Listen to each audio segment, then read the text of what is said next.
Dipole kept in an uniform external field.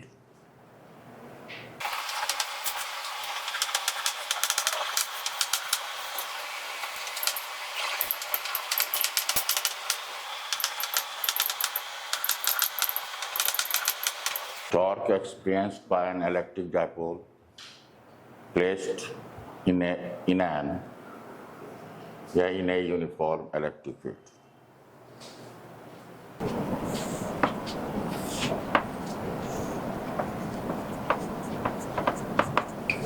Uniform electric field में ये तीनों parallel होगा, एरो का लेंथ इक्वल होगा, मतलब मैग्नीट्यूड इक्वल होगा और इक्वी डिस्टेंस होगा। इसको आप जैसे मान लो ये है, क्या इसको यूनिफॉर्म इलेक्ट्रिक फील्ड कहेंगे? नहीं कहेंगे। अब मान लीजिए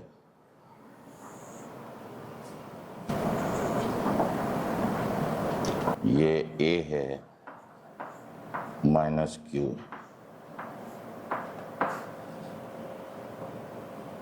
ये B है, ये plus Q,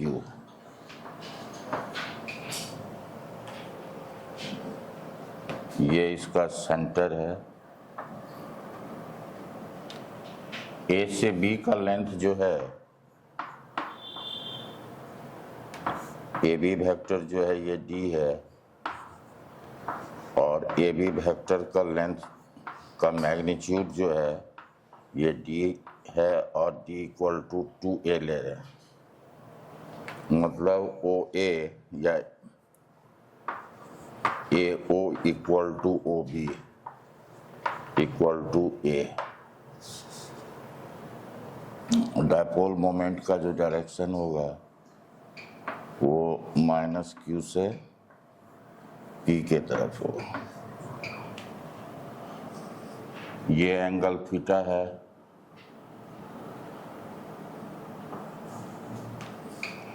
theta is the angle between vector P and vector E।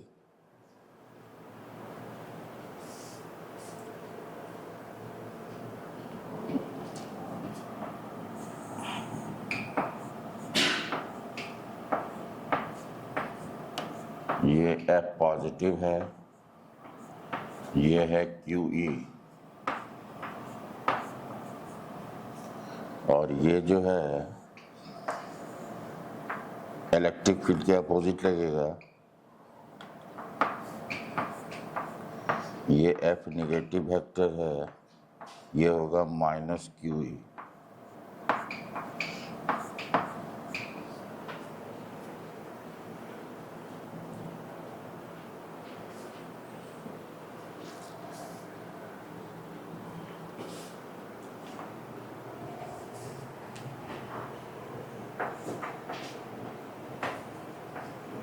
Net force on the dipole ये होगा vector sum of all the forces. हाँ, ये होगा प्लस QE, ये होगा माइनस QE।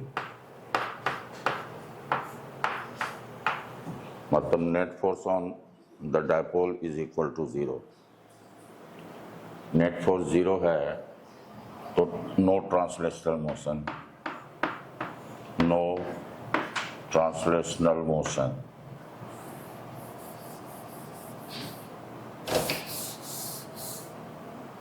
कोई ट्रांसलेशनल मोशन नहीं होगा।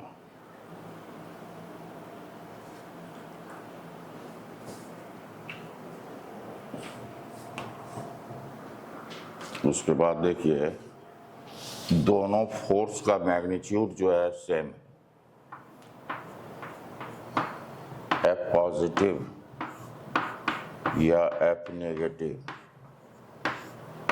का मैग्नीट्यूड सेम है, इसको F मान लेते हैं।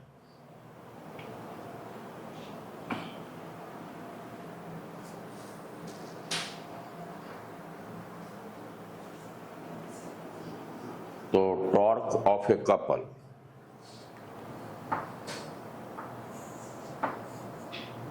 ये है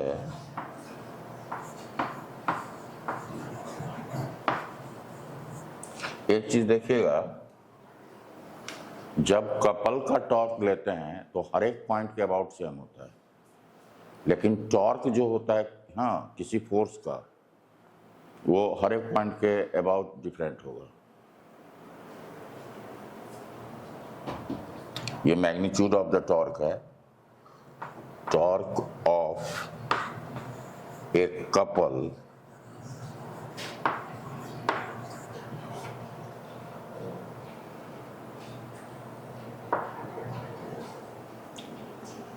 torque of a couple. Couple के कब कहते हैं? जब दोनों पे इक्वल एंड अपोजिट फोर्स लगता है, और दोनों फोर्स का लाइन ऑफ एक्शन जो है, इस फोर्स का ये है लाइन ऑफ एक्शन, इस फोर्स का लाइन ऑफ एक्शन ये है, तो दोनों फोर्स के बीच का लाइन ऑफ एक्शन के बीच का जो डिस्टेंस है,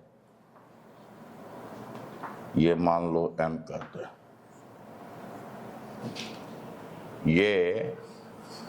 ये 2a है, ये अगर थीटा होगा तो ये भी थीटा होगा, ये d है तो ये होगा d cos थीटा, और इसके बीच का जो परपेंडिकुलर डिस्टेंस है ये होगा d sin theta. P equal to जो होगा वो q इंटू डी होगा, या 2a q d को अगर 2a मानते हैं तो डायपोल मोमेंट का मैग्नीट्यूड ये होगा, डायरेक्शन होता है नेगेटिव चार्ज से positive charge.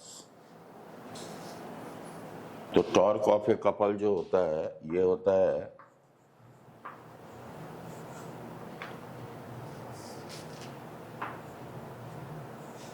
Magnitude of either force, magnitude of either force multiplied by perpendicular distance between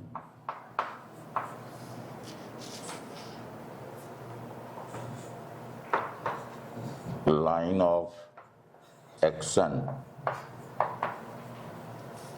of forces।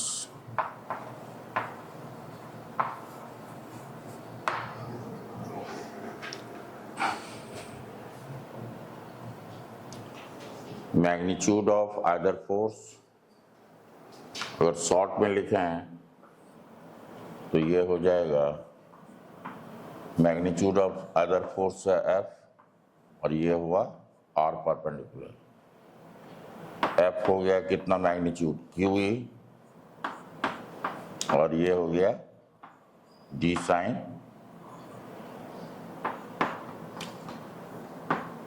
Q into d E sine theta, तो ये हो गया PE साइन थीटा।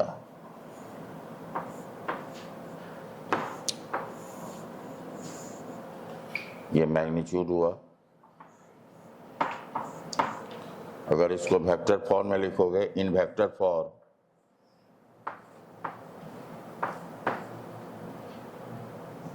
ये हो जाएगा P क्रॉस E।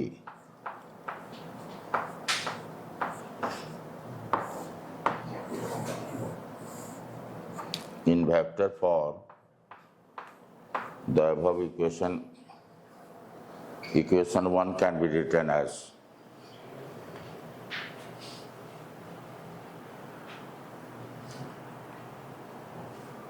तो यहाँ देखिए डायरेक्शन के लिए हम एक ही रूल बताते हैं, right handed screw rule.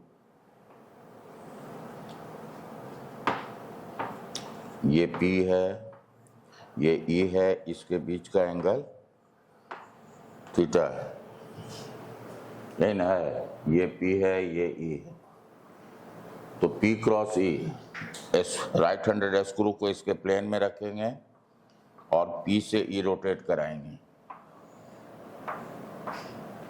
Clockwise. Clockwise का मतलब टाइट होगा, अंदर जाएगा, तो इस प्लेन पे परपेंडिकुलर एंड इनवर्ड।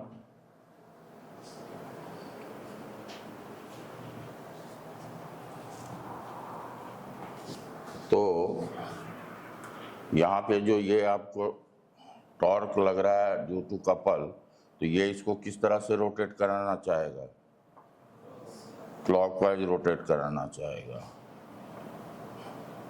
ये क्लॉकवाइज रोटेट कराना चाहेगा। और कोई भी सिस्टम चाहता है इक्विलिब्रियम में रहने के लिए, तो इक्विलिब्रियम में रहने के लिए नेट फोर्स और नेट टॉर्क जीरो होना चाहिए। यहाँ पे तो नेट फोर्स का जीरो है ही, तो नेट टॉर्क जीरो होने के लिए थीटा जीरो होगा, तो थीटा जीरो होने के लिए इलेक्ट्रिक फील्ड के पैरेलल होगा। लेकिन होना तो चाहता है इलेक्ट्रिक फील्ड के पैरेलल, लेकिन अगर यहाँ से रिलीज किया जाएगा तो यहाँ मैक्सिमम ओमेगा से पहुँचेगा। मतलब इक्विलिब्रियम पोजीशन इसका होगा जब ये ई के अलोंग होगा, लेकिन वहाँ पे उसका मैक्सिमम स्पीड होगा, तो फिर इलेक्ट्रिक फील्ड को वो क्रॉस करेगा। जैसे ही क्रॉस करेगा तो टॉर्क एंटी क्लॉकवाइज लगने लगेगा। हाँ, तो उसका मोशन कैसा हो जाएगा, ऑसिलेटरी मोशन हो जाएगा। और अगर थीटा स्मॉल होगा तो SHM होगा। तो लिखोगे this torque, this electrical torque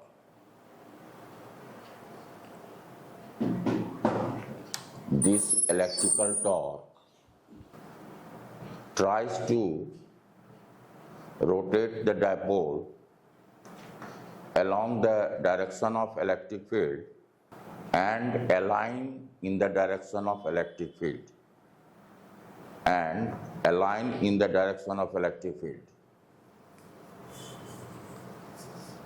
But doing this, it reaches with maximum angular velocity in equilibrium position. It reaches with maximum angular speed. क्या लिखा है उसके बाद, इक्विलिब्रियम पोजिशन, ब्रैकेट में लिख लो theta equal to 0, and they do not stop there. Finally we can say that the motion will be oscillatory motion, and if theta is a small, bracket में लिख लो theta less than 5 degree, if theta is a small, bracket में less than 5 degree, then the motion of dipole is simple harmonic motion. देखिए अब जब theta, ये मैं इसको भी बता ही देता हूँ यहीं पे,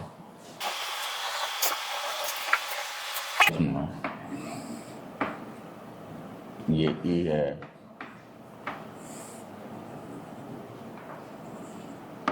ये माइनस क्यू है, ये प्लस क्यू है, ये वेक्टर पी है, ये थीटा है। इस पे टॉर्क लग रहा है ऐसे क्लॉकवाइज, टॉर्क क्लॉकवाइज लग रहा है। एंगुलर एक्सेलरेशन जो होगा, अल्फा पॉजिटिव किस डायरेक्शन में, ओमेगा पॉजिटिव किस डायरेक्शन में होगा, थीटा बढ़ रहा है किस डायरेक्शन में, एंटी क्लॉकवाइज डायरेक्शन में। लेकिन जब क्लॉकवाइज मूव करेगा तो थीटा घटेगा ना, तो ओमेगा निगेटिव ना, ओमेगा पॉजिटिव होगा एंटी क्लॉकवाइज डायरेक्शन में। तो अल्फा जो होता है वो होता है d2 theta by dt square. तो ये भी पॉजिटिव कब होगा, पॉजिटिव होगा एंटी क्लॉकवाइज में। तो बताओ जब ये मतलब डायपोल क्लॉकवाइज रोटेट करेगा, तो अगर हम क्लॉकवाइज को पॉजिटिव लेते हैं तो अल्फा को क्या लेना होगा, हाँ अल्फा जो होगा क्लॉकवाइज में नेगेटिव होगा। तो हम लिखते हैं from Newton second law of rotational motion, torque clockwise equal to moment of inertia alpha clockwise जैसे फोर्स अलोंग एक्स एक्सिस लिखते हैं ना, mass into acceleration along x axis, तो टॉर्क क्लॉकवाइज तो अल्फा भी, तो टॉर्क का भी हमने लिखा है, कितना आया है मैग्नीट्यूड, पीई साइन थीटा, और अल्फा ये हो गया I minus alpha, minus alpha का मतलब हो गया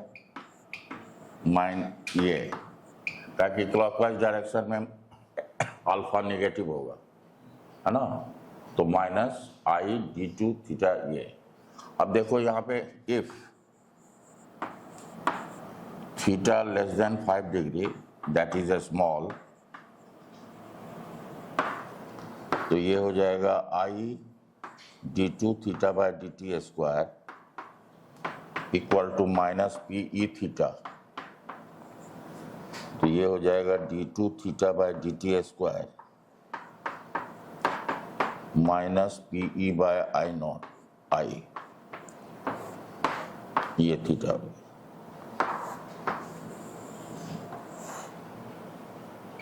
तो दो तरह का SHM होता है, एक लीनियर SHM में ये होता है minus omega square x linear में, एंगुलर में क्या होता है, एक्स के जगह थीटा पुट करोगे, ये है linear SHM, acceleration negative of the directly proportional to negative of the displacement, यहाँ पर भी है angular acceleration directly proportional to negative of the angular displacement, तो ये कांस्टेंट है पी आई, तो ये अल्फा हो गया, तो मोशन कैसा होगा, SHM होगा,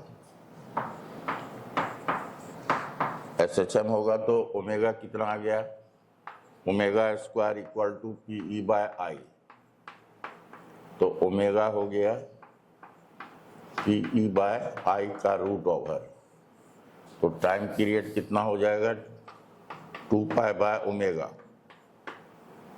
ये हो जाएगा 2 पाई आई by P E.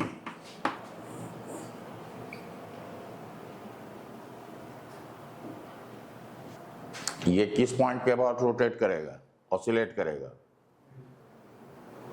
Centre of mass के अबाउट, तो इस चीज को ध्यान में देखना। तो यहाँ पे आई की जगह हम आई नॉट देते हैं फाइनली, ये आई नॉट के अबाउट रोटेट कर रहा है।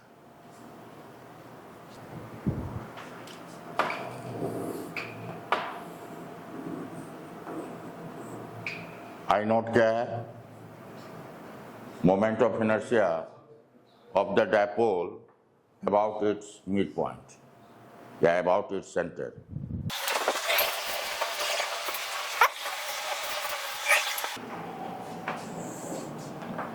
Torque equal to है Pe sin थीटा, तो sin थीटा तो वैरी करता है +1 से -1,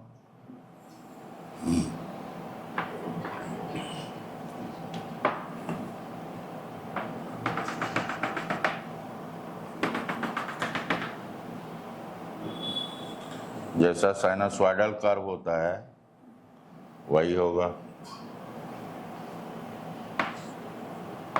ये होगा torque equal to P sine theta, maximum value होगा +E, मिनिमम वैल्यू होगा -PE। मान लो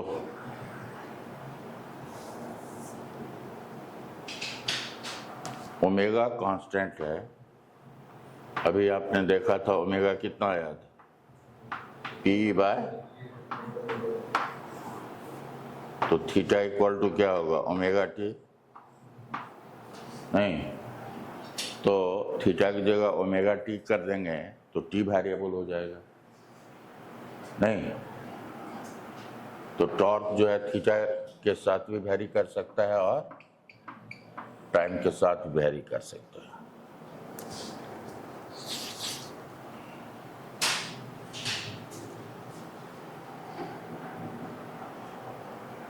एंगुलर फ्रीक्वेंसी जो होगा इलेक्ट्रिक डायपोल का इतना होगा,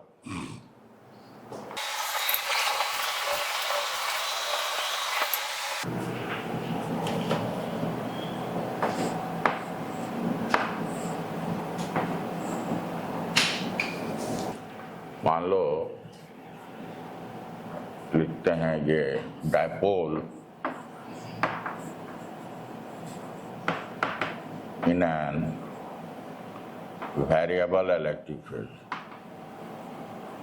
वेरिएबल इलेक्ट्रिक फील्ड।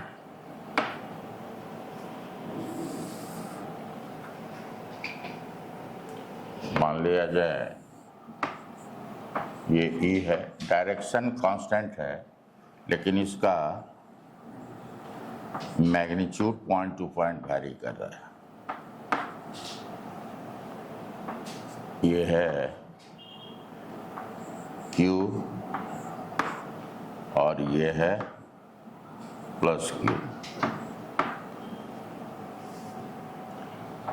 ये है x इक्वल टू x, ये है x equal to x plus dx। हम डिस्टेंस इतना दिखाए हैं, लेकिन इसके बीच का डिस्टेंस जो है एकदम जितना छोटा समझ सकते हो उतना है, टेंस टू 0 है। मान लीजिए यहाँ पे इलेक्ट्रिक फील्ड EX है, तो यहाँ पे कितना होगा?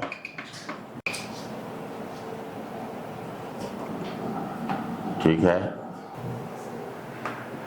तो नेट फोर्स कितना होगा? यहाँ इस पे कितना फोर्स लगेगा? Q EX plus DE X, और इस पे किधर फोर्स लगेगा? किधर लगेगा? Q EX, इस पे इधर फोर्स लगेगा। तो नेट फोर्स हम निकाल रहे हैं यहाँ पे माइनस Q E X। तो Q से मल्टीप्लाई करोगे तो ये टर्म कैंसिल हो जाएगा। अब हो जाएगा ये Q DE X। इसके बीच का डिस्टेंस कितना है? dx। तो डायपोल मोमेंट कितना होगा? Q इंटू dx, और इसको कर देते हैं dEx बाई dx। dx से मल्टीप्लाई कर दिया, dx से डिवाइड कर दिया, तो ये हो गया P और ये हो गया ग्रेडियंट ऑफ इलेक्ट्रिक फील्ड। मतलब इलेक्ट्रिक फील्ड किस रेट से चेंज कर रहा है, डायपोल पे नेट फोर्स इतना लग रहा है। मतलब अभी जो है नॉन यूनिफॉर्म में रखोगे तो इतना फोर्स लगेगा, 0 नहीं होगा। यूनिफॉर्म फील्ड में 0 था।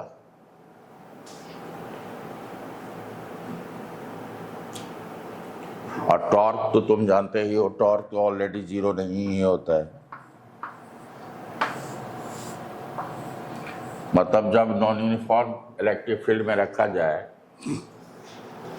तो ना ही फोर्स 0 होगा, ना ही टॉर्क 0 होगा। अगर फोर्स निकालने के लिए आपको अगर इलेक्ट्रिक फील्ड जो है दिया हुआ है उसको x के रिस्पेक्ट में डिफरेंशिएट कर दो, हाँ, तो वो ग्रेडियंट निकल जाएगा और P Q इंटू dx है।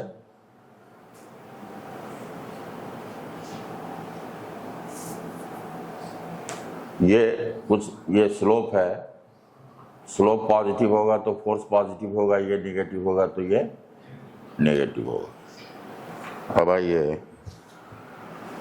ये ऑब्जेक्टिव में कभी कभी पूछ देता है इस तरह का, और इस पे प्रॉब्लम भी पूछ सकता है।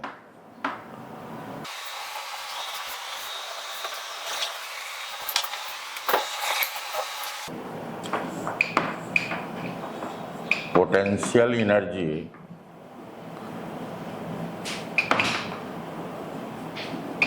associated with electric dipole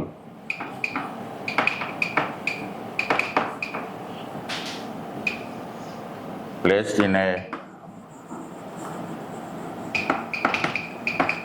uniform electric field. अभी हम लोग देखे हैं अगर यूनिफॉर्म इलेक्ट्रिक फील्ड में हम डायपोल को रखते हैं तो it experience A torque.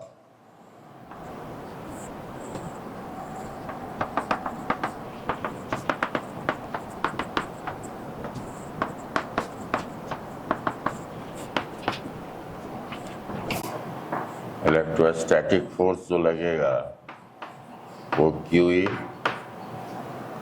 Magnitude में इक्वल है, मैग्नीट्यूड में इक्वल है, डायरेक्शन में अपोजिट। तो ये क्या करना, इस पे टॉर्क लगेगा तो वो क्या चाहेगा, क्लॉकवाइज रोटेट करने के लिए ई क्रॉस ई करोगे तो क्लॉकवाइज होगा। अगर हम इसको इक्विलिब्रियम में रखना चाहते, ये यहाँ पे जो है इलेक्ट्रिकल टॉर्क लग रहा है क्लॉकवाइज। अगर हम इस डायपोल को थीटा एंगल पे रखना चाहते हैं तो एक एंटी क्लॉकवाइज टॉर्क लगाना होगा और इतने ही मैग्नीट्यूड का। तो एक हम एक्सटर्नल टॉर्क लगाते हैं एंटी क्लॉकवाइज, ये एंटी क्लॉकवाइज टॉर्क है और इस दोनों का मैग्नीट्यूड को क्या रखना होगा, सेम रखना होगा। फिगर बनाइए।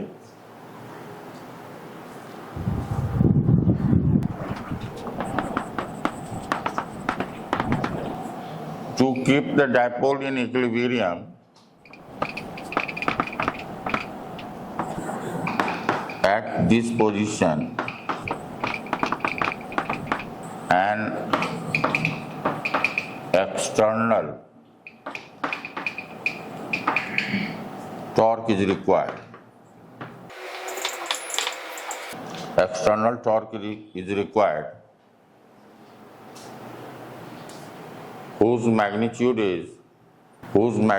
is equal to the electrical torque but opposite in direction.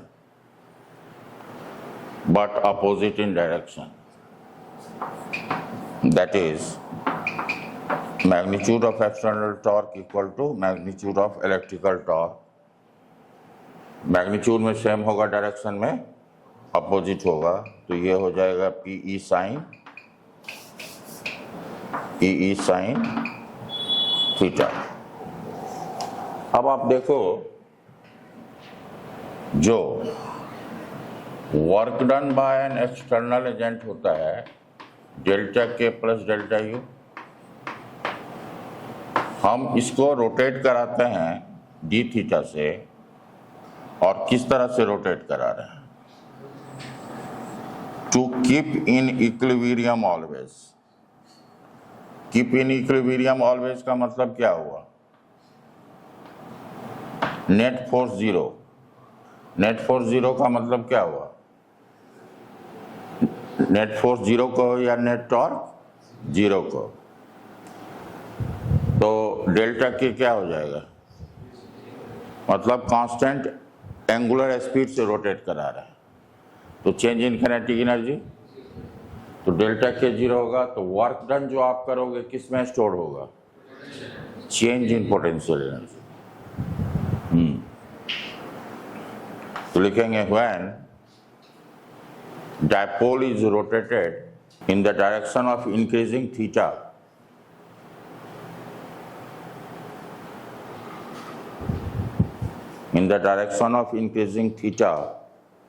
always maintained equilibrium, bracket में लिखो, that is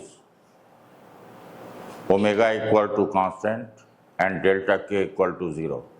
Then this work done, bracket enclose करके, then this work done is stored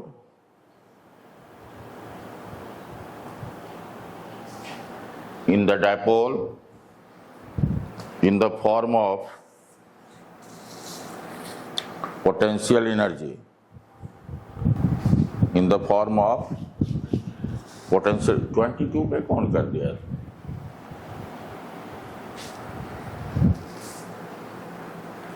पता नहीं चेंज हो जाता है शाम में तो मैं 30 कर दिया था, तुम लोग था ना, बाद में 30 कर दिया था, और बाद में तो शायद बंद ही कर दिया था, तो पता नहीं 22 कैसे आ गया फिर। तुम कौन लगाए थे? तुम 22 कहते हैं? अच्छा, हमारे लिए तो अच्छा ही है।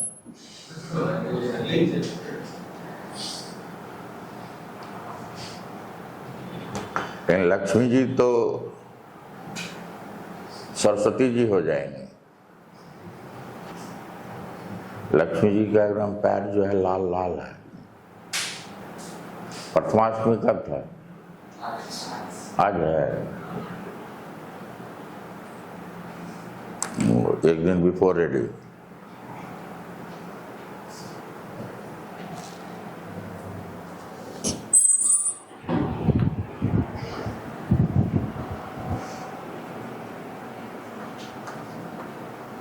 तो हम लोग लिखेंगे,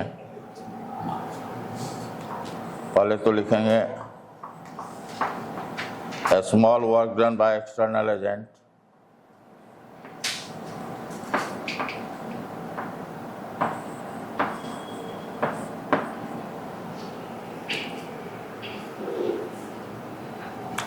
एक्सटर्नल टॉर्क का डायरेक्शन और डी थीटा का डायरेक्शन क्या है?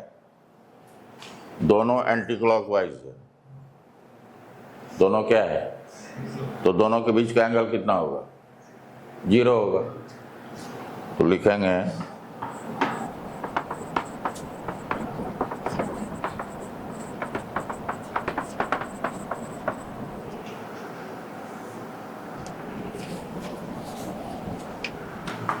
अगर मान लिया जाए total work done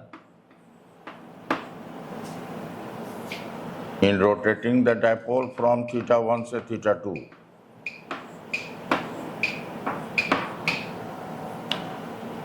PE constant है, बाहर कीजिए, साइन थीटा डी थीटा, θ1 से थीटा, साइन थीटा का इंटीग्रेशन क्या हो जाएगा? हम इसको प्लस रहने देते हैं और लिमिट को ही चेंज कर देते हैं, तो माइनस माइनस प्लस हो जाएगा। ये हो जाएगा PE cos θ1 minus cos theta. ये हो गया work done by external agent. ये भी इम्पोर्टेंट फॉर्मूला है।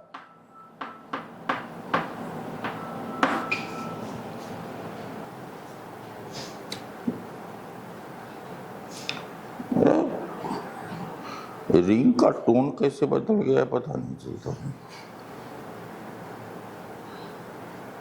ये मोबाइल खुद से एडजस्ट करता रहता है क्या?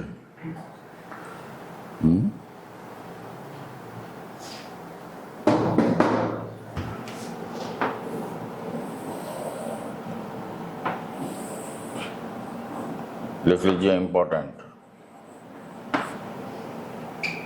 ये हुआ वर्क डन। लिखेंगे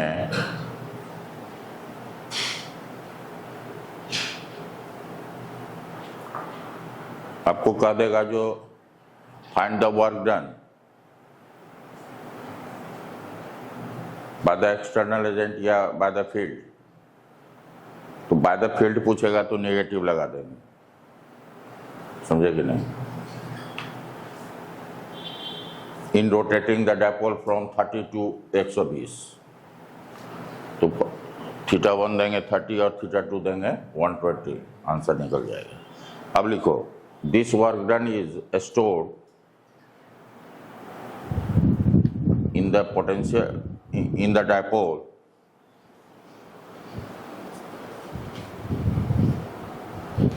in the form of change in potential energy, in the form of change in potential energy।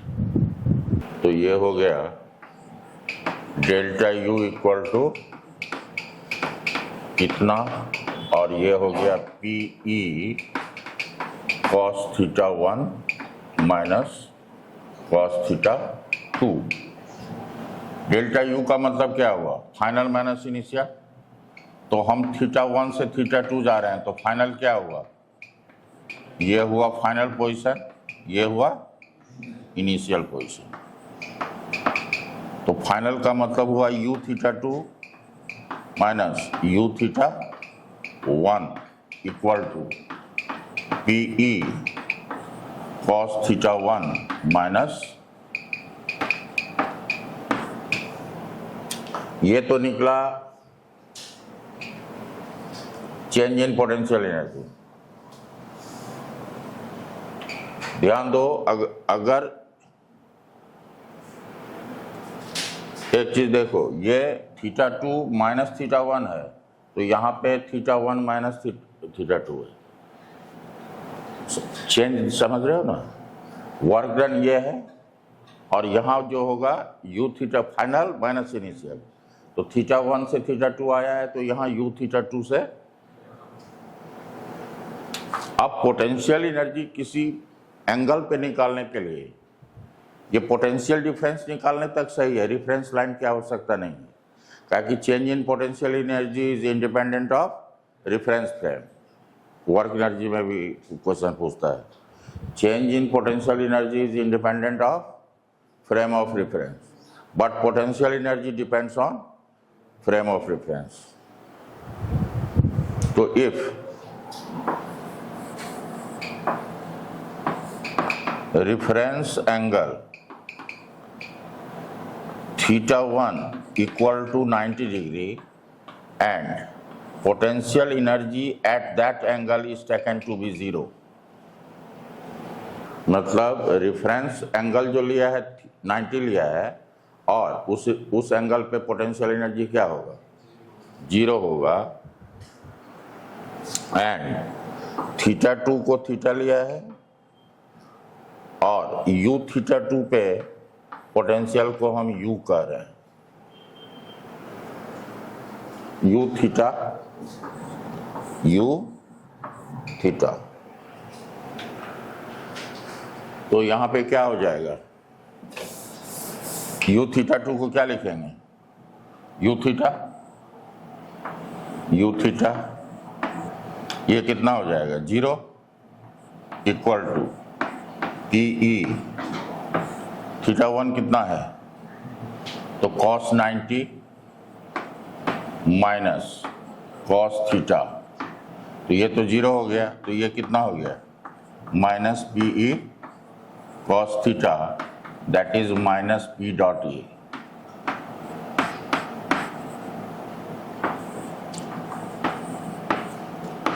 तो potential energy at an angle theta is given by this when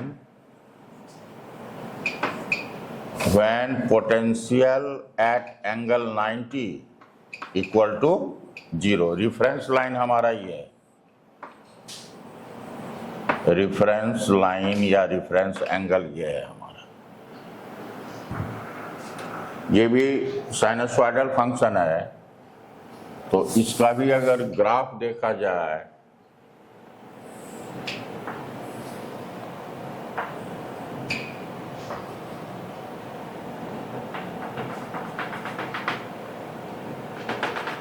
theta equal to 0 पे negative होगा, ये minus P है, ये plus P होगा। तो theta equal to 0 पे minus P, उसके बाद क्या होगा 0, फिर प्लस जाएगा, फिर इस तरह से आएगा, ये 0 है, ये 90 होगा, फिर ये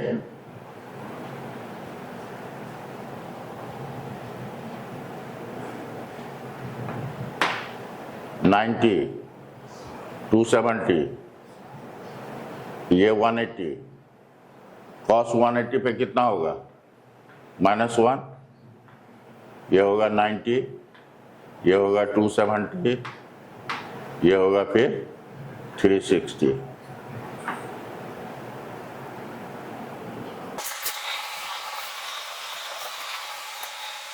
एग्जाम्पल लिखो, इन which of the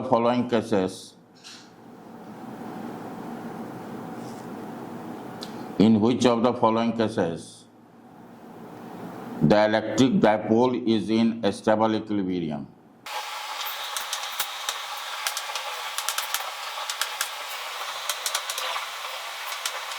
ये फर्स्ट केस है, ये सेकंड केस है।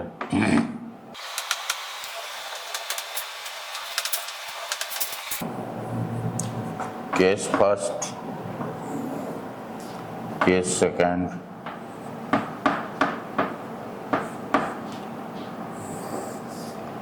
Case third.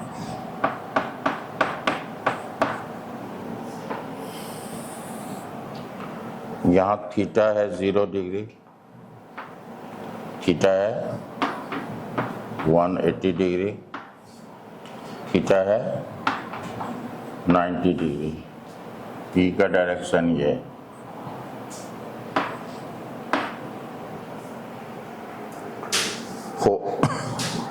फोर्स कितना होगा? 0। टॉर्क पी साइन थीटा होता है, थीटा 0 तो टॉर्क भी 0। Potential energy minus PE, force 0, torque 0, theta 180। लेकिन पोटेंशियल एनर्जी कितना होगा?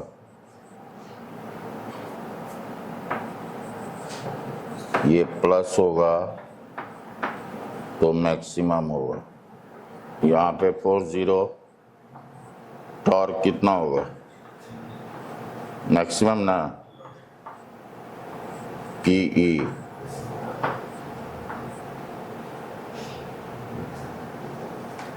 यू का वैल्यू 0 ना, तो ये जो है ये फोर्स 0 टॉर्क 0 है, तो ये तो इक्विलिब्रियम होगा। और स्टेबल के लिए क्या होना चाहिए? Potential energy should be minimum. इस केस में क्या होता है, अगर स्लाइटली इसको डिस्प्लेस्ड कर दोगे तो वो रिगेन कर जाएगा। तो ये हो गया स्टेबल इक्विलिब्रियम।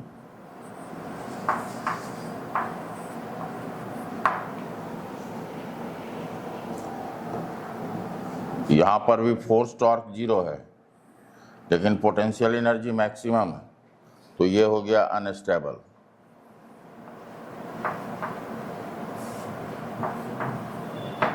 वो हो जाएगा न्यूट्रल। पोटेंशियल एनर्जी में कोई चेंज नहीं हो रहा है। लिख लिए? ओके, नेक्स्ट क्वेश्चन लिखो। ये क्वेश्चन का यही डायपोल है, इसको हम 180 से रोटेट करा दिए। मतलब ये यहाँ आ गया प्लस और यहाँ आ गया माइनस। लिखेंगे, ये फिगर बनाइए, उसके बाद लिखिएगा। यहाँ पे डायपोल मोमेंट दिया हुआ है P। Find the work done in rotating the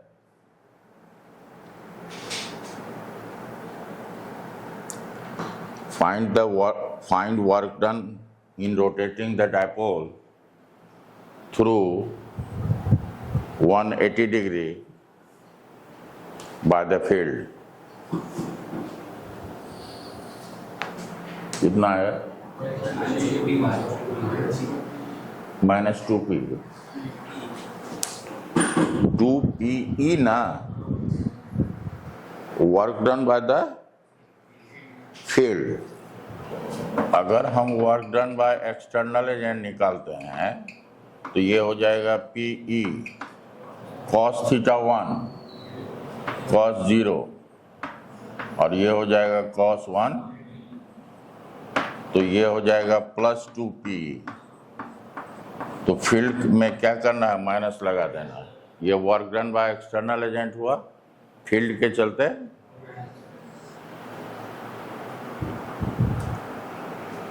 next लिखिए, ये है फर्स्ट, मान लो एक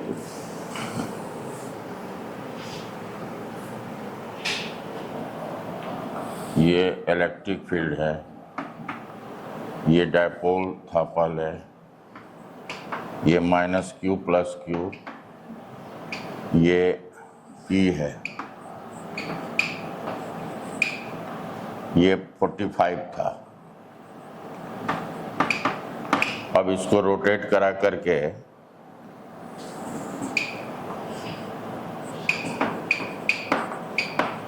रोटेट करा दिए 135 से।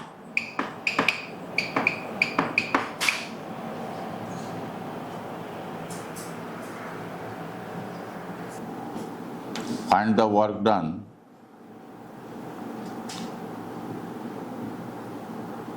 by rotating the dipole. Find the work done in rotating the dipole from 45 to 135 degree.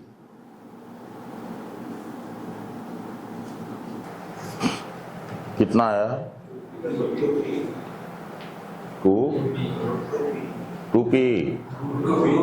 ओ अच्छा, रूट। नेक्स्ट क्वेश्चन लिखिएगा, 2 point dipoles p k cap and p/2 k cap are located at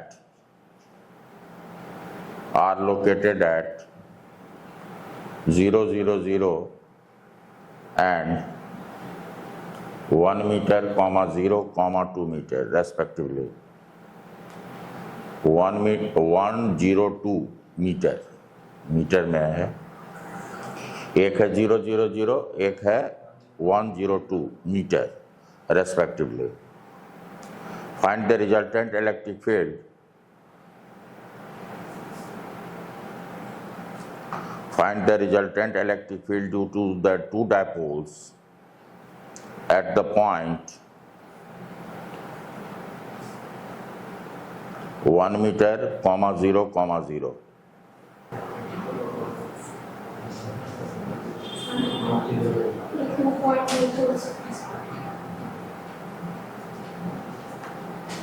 कहाँ पे कर रही हैं? एक है 0, 0, 0 और दूसरा है 102।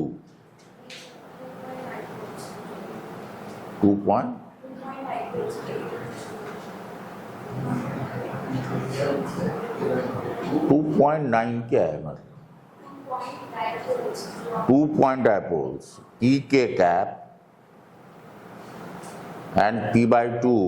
कहो ना फर्स्ट लाइन शुरू से बोल दीजिए, तो ऐसा बोलती हो जो समझ में ही नहीं आता है। P K cap and P/2 K cap। अच्छा, इनको एक चीज मैं क्लियर कर देना चाह रहा हूँ, एक चीज रुकोगे तो हो सकता है ये इंफॉर्मेशन तुम्हारे माइंड में गड़बड़ ना हो। मान लो ये है -q, ये है +q। एक्सियल पॉइंट पे जो बताए हैं, ये है A, ये है, यहाँ पे इलेक्ट्रिक फील्ड का ये है वेक्टर P। यहाँ पे इलेक्ट्रिक फील्ड का डायरेक्शन किधर होगा? P के डायरेक्शन में होगा। तो ये मान लो यहाँ पे इलेक्ट्रिक फील्ड का ये डायरेक्शन होगा, यहाँ पे बताओ क्या होगा?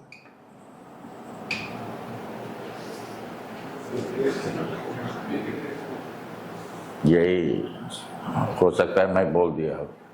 यहाँ पे P के डायरेक्शन में क्यों आए? कहे कि ये पॉजिटिव चार्ज के नियर है, तो पॉजिटिव इलेक्ट्रिक फील्ड अधिक होगा और पॉजिटिव इधर होगा और निगेटिव इधर होगा, तो रिजल्टेंट इधर हुआ।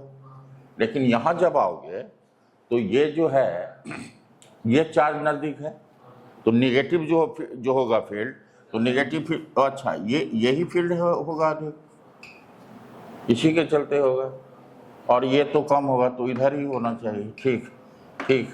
मुझे लगा जो उल्टा तो नहीं आ रहा है, सही है। क्या हुआ? आया? कितना आया? 7/?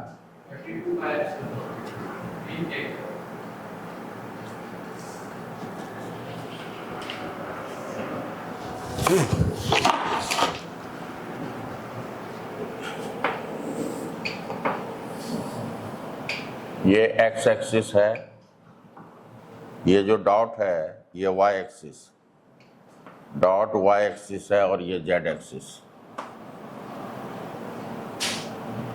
ये 0 0 0 है,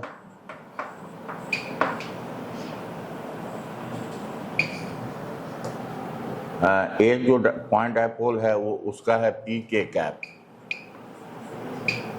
ना। इसका जो डायरेक्शन होगा कहाँ पे है ये? 2 पॉइंट्स इतना आर लोकेटेड एट ऑरिजिन पे, यहाँ पे है पी के कैप, ऑरिजिन पे है। हाँ, और एक है कहाँ? वाई एक्सिस 0 है, और ये कहाँ निकालना है? हाँ, 1 0 0 पे निकालना है। तो 1 तो x हुआ, तो दूसरा जो होगा ये पॉइंट जो हुआ 1 0 2, मतलब जेड एक्स ये 2 है और ये x1 है, x1। हाँ, अच्छा, दूसरा डायपोल कहाँ रखा हुआ है? यहाँ पे ना, ये ऐसे रखा हुआ है, मान लो पॉइंट डायपोल है P, इसका भी P/2 है, ये है P/2 के कैप। तो इस डायपोल के लिए ये परपेंडिकुलर बाइसेक्टर हो गया, तो इसके लिए इधर होगा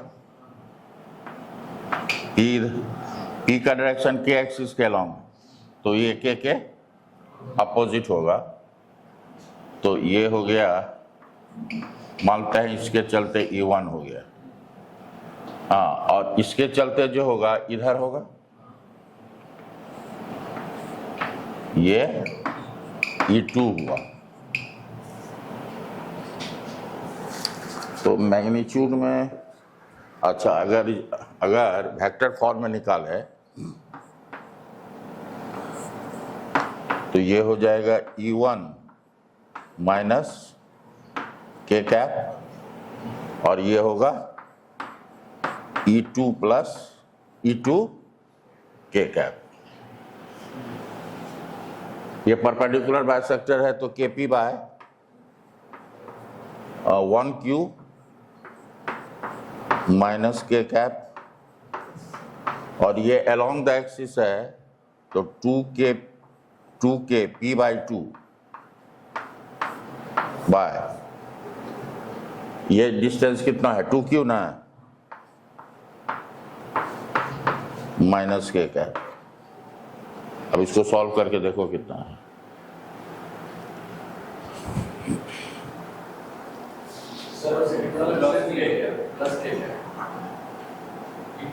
सॉरी, हाँ, ये हो जाएगा प्लस, ये होगा प्लस के कैप।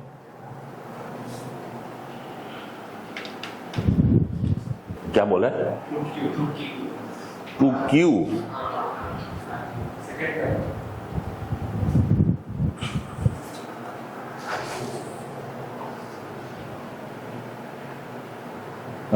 टू KP होता है ना, RQ होता है, हम स्क्वायर लिखते हैं। यहां पर भी Q होता है, यहां पर भी Q होगा। नेक्स्ट क्वेश्चन लिखिएगा, electric dipole moment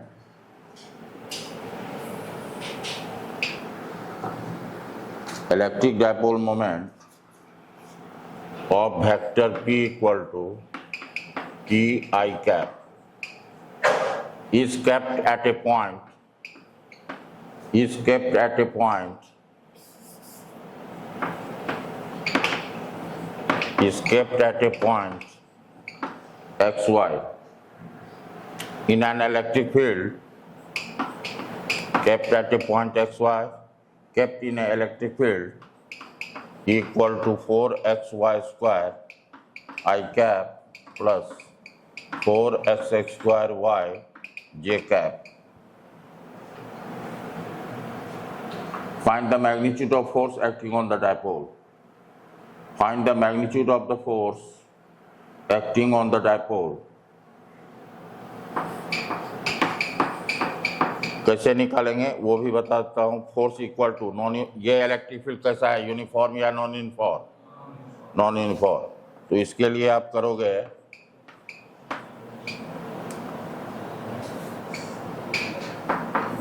dE by dx का मैग्नीट्यूड ले लेना.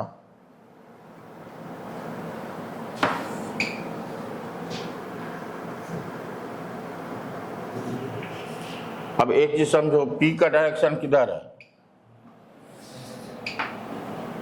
P का डायरेक्शन इधर है.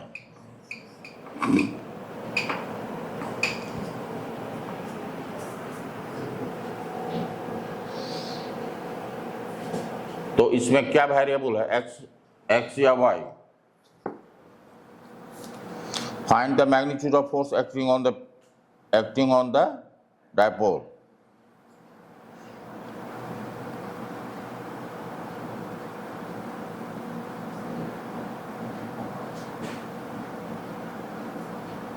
ठीक है, इसका आंसर लिख लो. इसका आंसर आता है 4py y square plus 4xx square.